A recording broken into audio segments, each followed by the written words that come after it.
avec Info Dakar.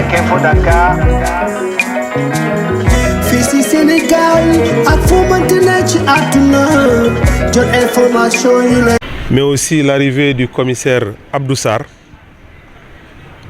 qui tout à l'heure sera installé dans ses fonctions de commissaire d'arrondissement des Parcelles Assainies, sera dans quelques minutes votre nouveau chef.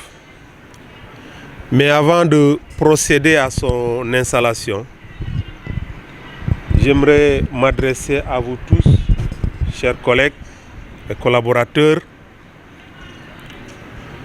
Et cette adresse commencera par des félicitations. Des félicitations de l'autorité qui m'a chargé de vous dire qu'il est satisfait du travail abattu. Le métier de policier, nous le savons tous, est un métier très pénible, très exigeant, très endurant aussi. Vous êtes très bien placé pour le savoir. Parce que nuit et jour, nous sommes appelés à assurer des missions, parfois au péril de notre vie. Dans notre métier, il y a beaucoup de missions dans lesquelles c'est des risques par moments inconsidérés qui sont pris afin d'assurer à nos compatriotes la sécurité qu'ils méritent. Pour ça, vous méritez d'être félicités. Parce que quoi qu'on dise, la délinquance est maîtrisée à Dakar. Ça, nous pouvons le dire fièrement, sans aucun risque d'être démenti par qui que ce soit. Je dis souvent aux journalistes qui m'interpellent sur l'insécurité que nous sommes en sécurité à Dakar. Parce que aussi, nous avons eu la chance de voyager, de beaucoup voyager. Et souvent dans de grandes capitales, avec des pays plus avancés que nous en termes de développement. Des pays qui disposent de plus d'effectifs de forces de sécurité que nous. Mais comparé au travail que nous abattons ici, on peut se sentir fier, on peut être fier de ce que nous faisons pour nos compatriotes. Cela ne doit pas nous empêcher de redoubler d'efforts afin de maintenir le cap, afin de tout le temps et partout renverser la charge, c'est-à-dire maintenir au plus bas possible le sentiment d'insécurité. Vous savez, le sentiment d'insécurité, ce n'est pas seulement une personne victime d'une infraction, victime d'une violence ou victime en tout cas de la délinquance qui le ressent. Une personne qui n'a jamais été victime ni de vol ni d'agression peut sentir l'insécurité parce qu'elle a vu sur une vidéo ou parce qu'elle a entendu dans une radio ou parce que quelque part dans un réseau social il a été diffusé des choses qui se passent et qui lui font peur. C'est ce qui fait naître le sentiment d'insécurité. Pas forcément quelque chose de vécu. Ça, il faut le comprendre. Mais compte tenu de ce que nous faisons, la délinquance violente, par moment, il y a des cas qui se produisent. Mais fort heureusement, dans les plus brefs délais, habituellement la police parvient à mettre hors d'état de nuire les auteurs. Ça, c'est grâce à vos sacrifices. Ça, c'est grâce à votre professionnalisme. L'autorité me demande de vous dire qu'il est reconnaissant et qu'il suit de très près, en tout cas, tous les sacrifices et les efforts que vous fournissez. Pour ma part, depuis mon installation à la tête du service régional de sécurité publique de Dakar, j'ai remarqué que j'ai des collaborateurs engagés, que j'ai des collaborateurs dévoués, des collaborateurs loyaux qui tous les jours sont au service de leur population. Mais si aujourd'hui, chaque commissariat, que ce soit le commissariat de la Bendina d'où vient le commissaire Abdou Sarr ou le commissariat des Parcelles Assainies et l'ensemble des commissariats qui sont à Dakar parviennent à réaliser en tout cas des choses à la satisfaction de la population, nous le devons, je le dois à vous, chers collaborateurs, qui êtes chargés nuit et jour d'exécuter les instructions, de mettre en place la vision, en tout cas, de vos chefs de service. Vous avez toute ma considération, vous avez toutes mes félicitations, vous avez tous mes encouragements. En tout cas, je reconnais à sa juste valeur tous les efforts que vous fournissez au quotidien pour, en tout cas, mener à bien les missions qui sont dévolues à la police nationale. Toutefois, je vais vous inviter à davantage faire des efforts pour raffermir les relations avec la population. C'est extrêmement important. Notre raison d'être, c'est la population. Je ne me lasserai jamais de répéter que la police est un service public au service du public. Donc pour ce public-là, nous avons l'obligation d'avoir entre nous le respect. Adressons-nous à nos concitoyens avec le plus grand respect, avec la courtoisie. C'est en le faisant seulement que nous pouvons bénéficier de sa confiance, de son estime, mais aussi de son appui. Une police sans renseignement, une police sans source est comme un aveugle. Nous allons faire dans ce cas du pilotage à vue. Mais quand nous réussissons à établir un climat de confiance, des rapports de confiance avec la population, je pense que nous pouvons anticiper sur beaucoup de choses. N'est-ce pas? Pour ça, nous devons avoir une posture qui va permettre à la population de nous faire confiance, de pouvoir venir vers nous et non le contraire. N'est-ce pas? C'est à ça que je vous invite, chers collègues. Mais pour le reste, personne dans ce pays ne peut nier votre professionnalisme. Personne dans ce pays ne peut nier que vous êtes engagé au service de votre peuple. Comme je l'ai dit hier quelque part, quand certains de nos concitoyens parlent de la police, même si nous réalisons des prouesses, ils disent ah oui, ils sont très forts, ils sont très professionnels, mais. Et le mais là, c'est pour mettre quoi? Ce qu'ils n'aiment pas de notre police. Ah, ils sont très forts. S'ils veulent régler les problèmes, ils peuvent les régler en un clin d'œil. Mais ils sont violents, mais ils sont arrogants, mais ils sont insolents. Nous devons faire de telle sorte que le mais là n'ait plus sa place. N'est-ce pas? Et moi, je suis convaincu que vous êtes capable de le faire. Nous pouvons davantage améliorer les choses. Il y a une nette amélioration dans nos rapports avec la population. Mais nous devons encore en faire plus.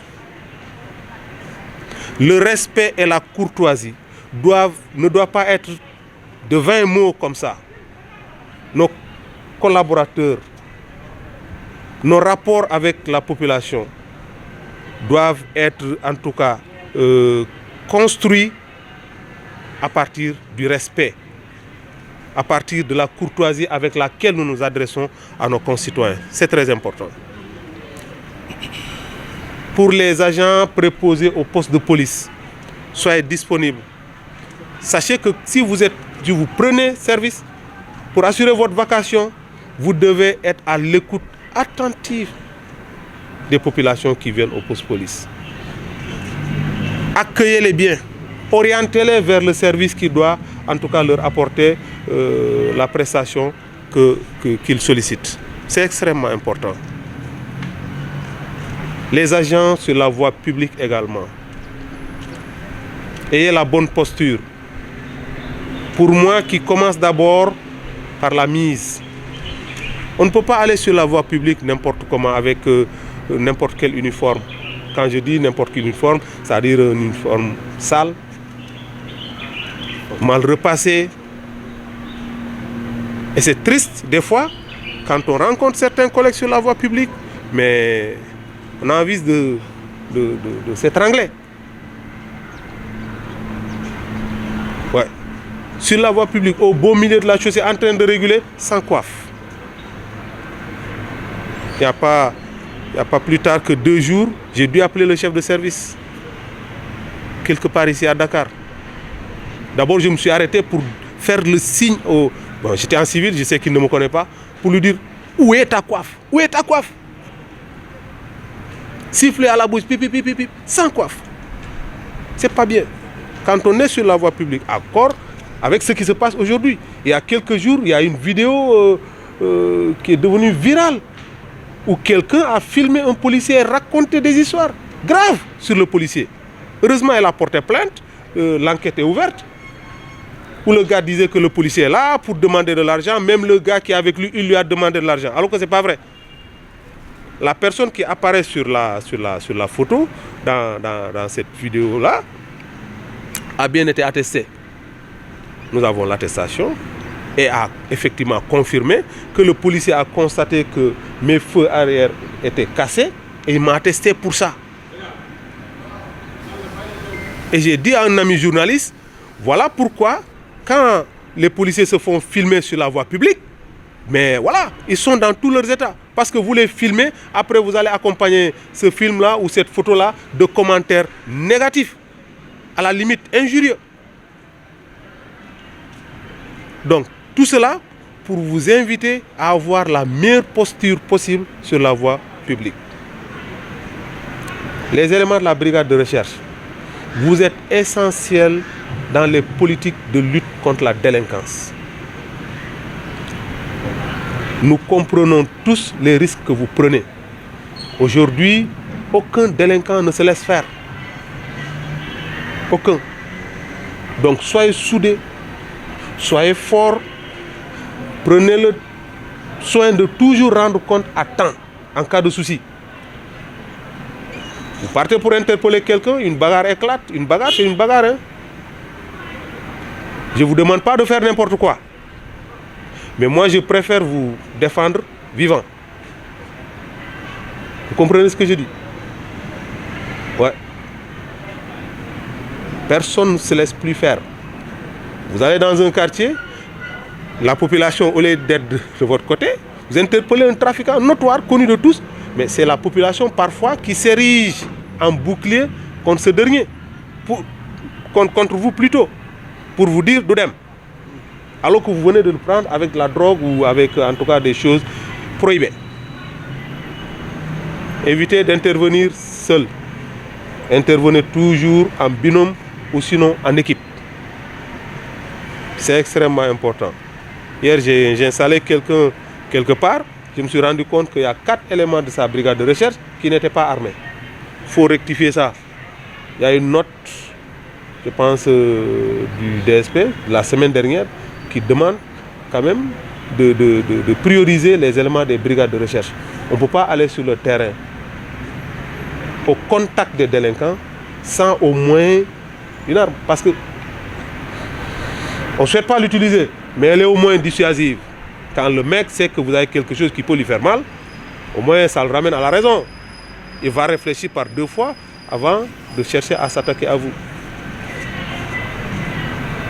Pour le reste, les éléments sur la voie publique. Je comprends un point, il y en a parmi nos concitoyens qui sont vraiment téméraires, qui n'ont de respect ni pour votre personne, ni même pour l'uniforme que vous portez. Ça, je le sais. Mais le policier, c'est d'abord la sérénité, le calme. Votre stylo et l'attestation que vous avez en main sont vos premières armes. Ils peuvent vociférer. Tant qu'ils ne dépassent pas les bornes, encaissez. On vous a appris à encaisser. Qui ne se souvient pas de ces 45 premiers jours à l'école, ici? Vous pensez que c'était gratuit? Vous encaissiez, non? Jusqu'à un certain niveau. La soif, la faim, la fatigue, la douleur, c'est des choses que vous avez endurées. Dans l'armée et aussi à l'école de police. Donc pour moi, à un moment donné, il faut encaisser jusqu'à un certain niveau quand même. Quand il dépasse les bornes, vous êtes protégé. Par qui? Par la loi. Nous sommes bien protégés par la loi. Donc on n'a pas besoin de se disputer sur la voie publique. On n'a pas besoin de s'insulter ou de se bagarrer. Appelez, rendez compte, le reste, le chef de service et les enquêteurs vont s'en charger. Je déteste voir les policiers se chamailler sur la voie publique. Évitez-le. Évitez-le. Ouais. Commencez à beaucoup parler. Continuez à faire votre travail. Rendez compte au commandant Courbet. Il vous enverra un équipage pour venir le chercher. Le reste, comme je dis, le chef de service, les enquêteurs et nous-mêmes allons nous charger de ça. N'est-ce pas? En tout cas, sachez que nous sommes très satisfaits de votre travail. Je vous exhorte à plus de rigueur, plus de fermeté, mais plus de respect et de courtoisie envers nos concitoyens. C'est vraiment ce que je vous demande.